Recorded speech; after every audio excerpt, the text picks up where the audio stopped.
Hey, what's up, guys? Welcome to the channel. UFC Vegas 53, Rob Font versus Marlon Vera just ended, and this is going to be my full post-fight reaction. I'm mainly going to talk about the main event, Rob Font versus Marlon Vera, but I'm also going to give some post-fight thoughts on the co-main event as well. So if you look at the main event going into this fight, I thought that Rob Font would win, and I just thought he would win purely based on volume and his boxing. And, coming out of this fight, I don't feel like my analysis was way off. Obviously, I was wrong, but I feel like what I said was mostly true. And this is a problem that Rob Font has had in the past, particularly in the Jose Aldo fight, which I talked about in the prediction video. But basically, Rob Font was just landing and landing and landing, not doing a lot of damage, but outstriking Marlon Vera. And then he would get clipped and hurt badly and lose the rounds. Now, going through the rounds, Rob Font clearly won round one. He had more volume, landed more strikes, landed better strikes. Just won round one. I thought it was clear as day. Now, rounds 2, 3, 4, and 5. The first half of the rounds, and I don't remember which round specifically. I think there was one in there that Marlon Vera was winning the first half. I think it was the 5th round. But there was so much that went on in this fight. I kind of forgot half of it at this point.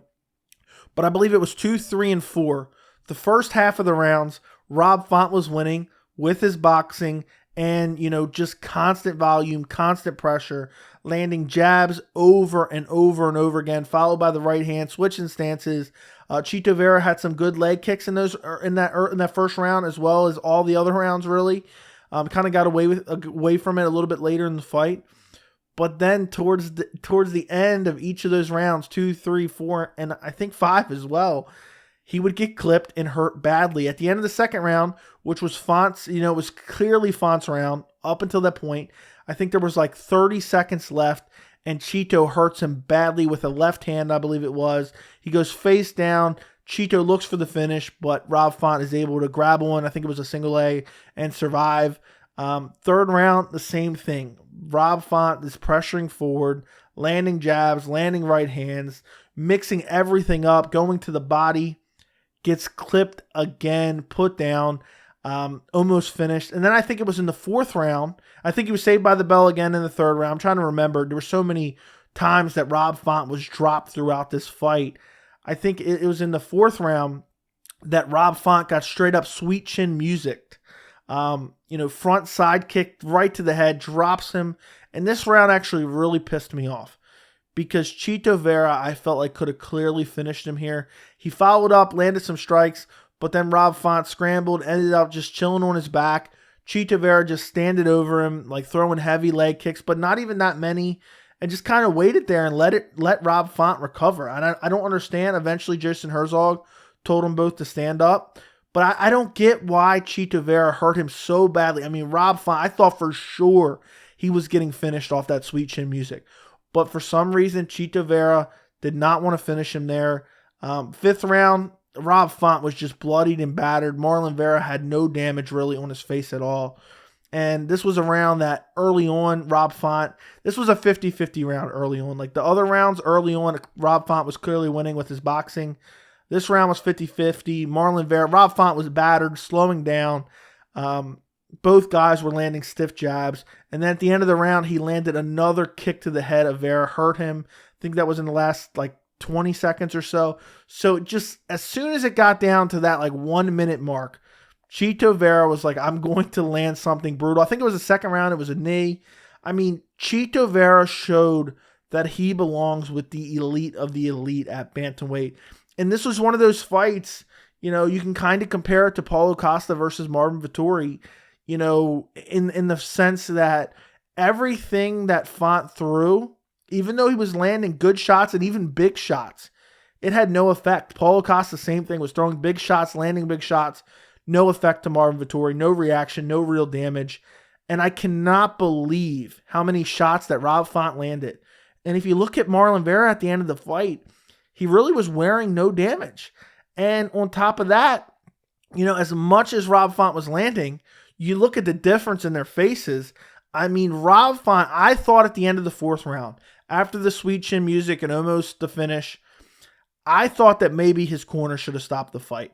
I know he was winning early in the 2nd round and the 3rd round and the 4th round, but to take that much accumulative damage and big strikes, the kick to the chin, the knee, the left hand in the second round. I mean, to take so much damage and to be so badly swollen, bleeding, battered, starting to get tired, and then you look at across the cage and you see Marlon Vera, who is so fresh, could go another 3-4 rounds if he needed to, still look fresh at the end of the fight.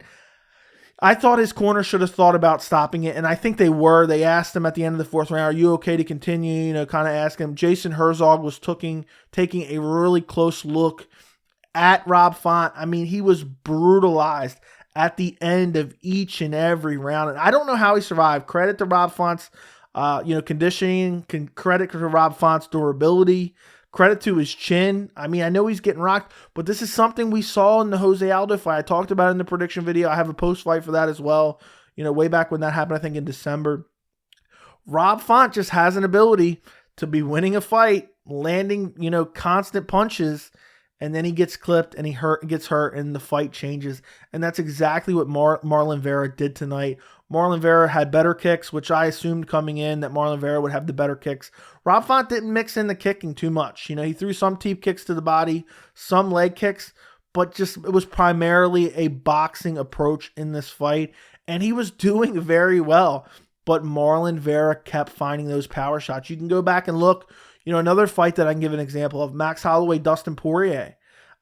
Same kind of thing where Max Holloway was landing a lot of shots, but they just weren't having an effect. Rob Font does not have that one-punch KO power or even, it's just the ability to sting guys. He was clipping Marlon Vera and he was eating them. Marlon Vera, by the end of the fight, had absolutely no respect for Rob Font's striking.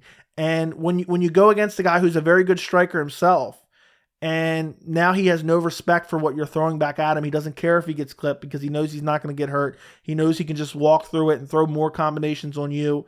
It's going to end up like this where you get battered and hurt because he's going to find that shot. And Marlon Vera, I mean, there's so many things to like. People, have talked, kind of underrated Marlon Vera for a long time just because of the quote, by the Sean O'Malley caught the fluky win where he chopped Sean O'Malley's legs, then flash KO'd him with brutal ground and pound, and then O'Malley was stretchered out of the cage with no serious injury.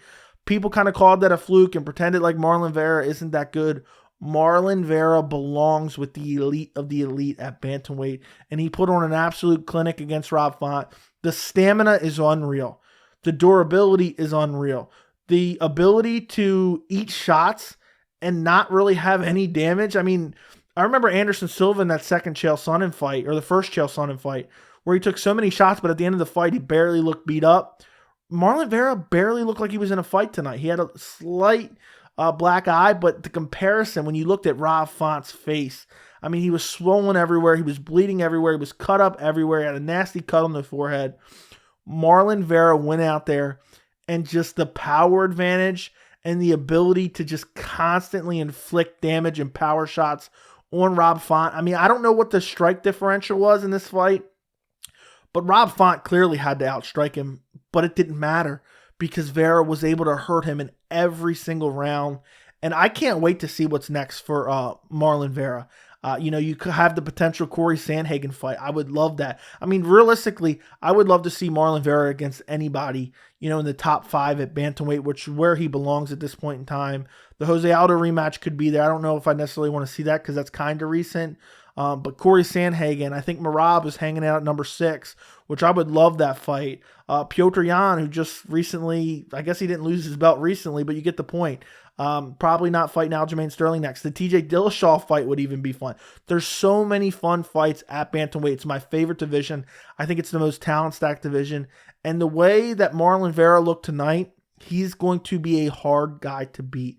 Just because, his kicking game is really good. He has solid hands. I mean, tonight he showed that. He was pumping the jab as well. He was landing some good shots with his hands. He has nasty leg kicks. I mean, some of the most brutal, hard leg kicks in the division, in my opinion. I mean, he was slamming into Rob Font's leg. And I think that had a massive factor as well because he was really chopping the legs early and often.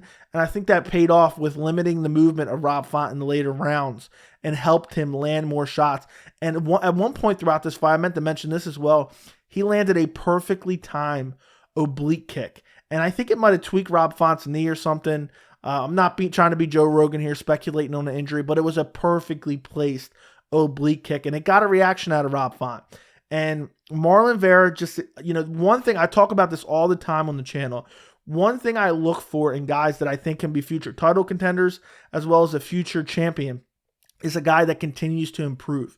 And you look at Marlon Vera, every time out, he seems like he has continued to improve in his training, and just every time they come out, they've made changes and they just look so much better.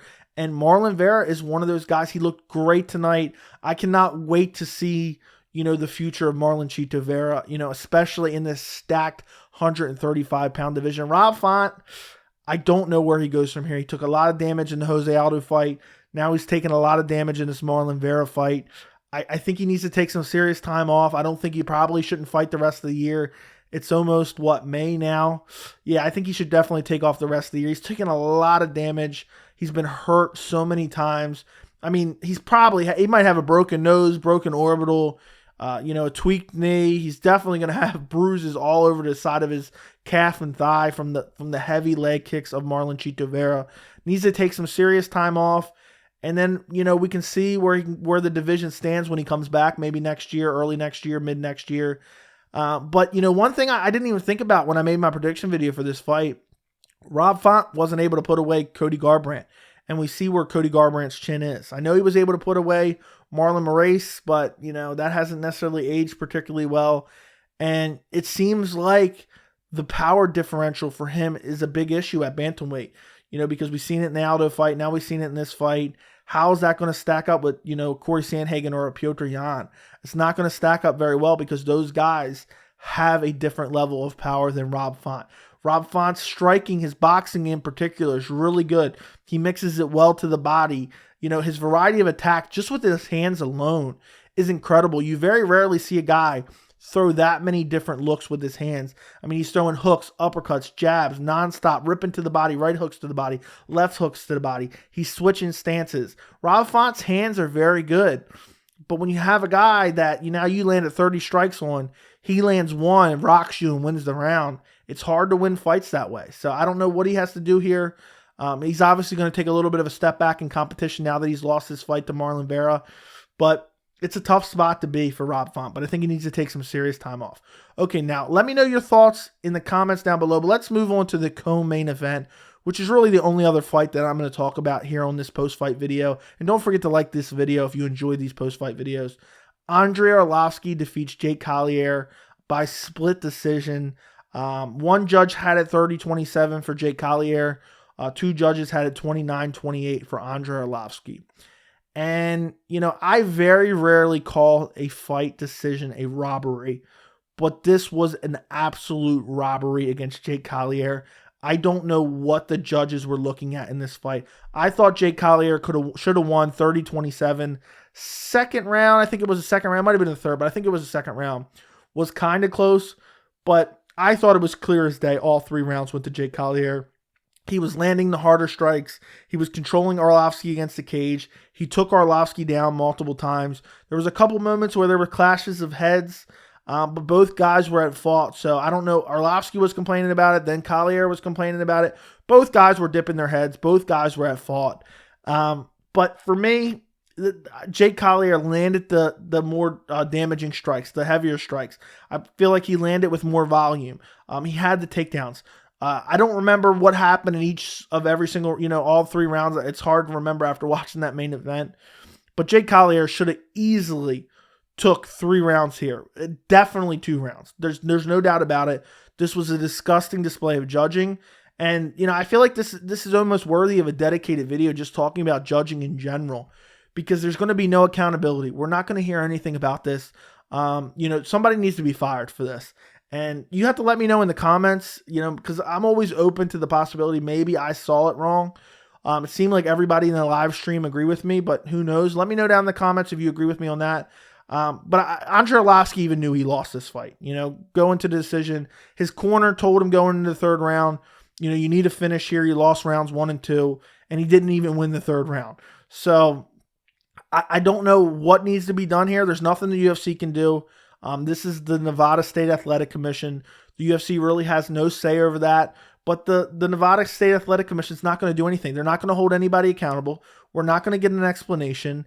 And this is another, this is the topic for a whole other video.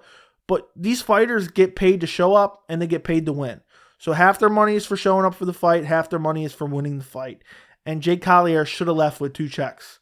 And now half of his income for tonight's fight is robbed from him based on, incompetent judging. And I think this is disgusting. And it's very rare that I call a fight a robbery. What I consider a robbery is a fight where one fighter clearly won and the judges give it to the other fighter.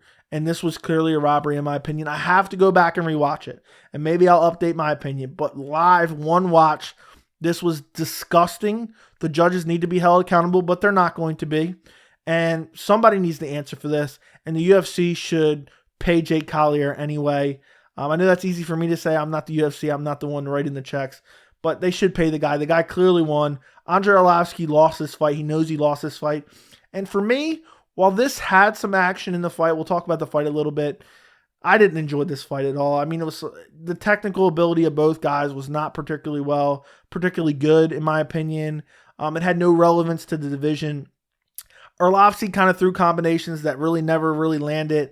Collier landed some big shots, pressed him against the cage, got a couple takedowns where he didn't really control him for particularly long in either of the takedowns. I didn't enjoy this fight all that much, but Jake Collier clearly won, in my opinion, and got absolutely robbed by the judges. So let me know what you guys think about all this in the comments. Don't forget to like the post-fight video, and thank you so much for watching.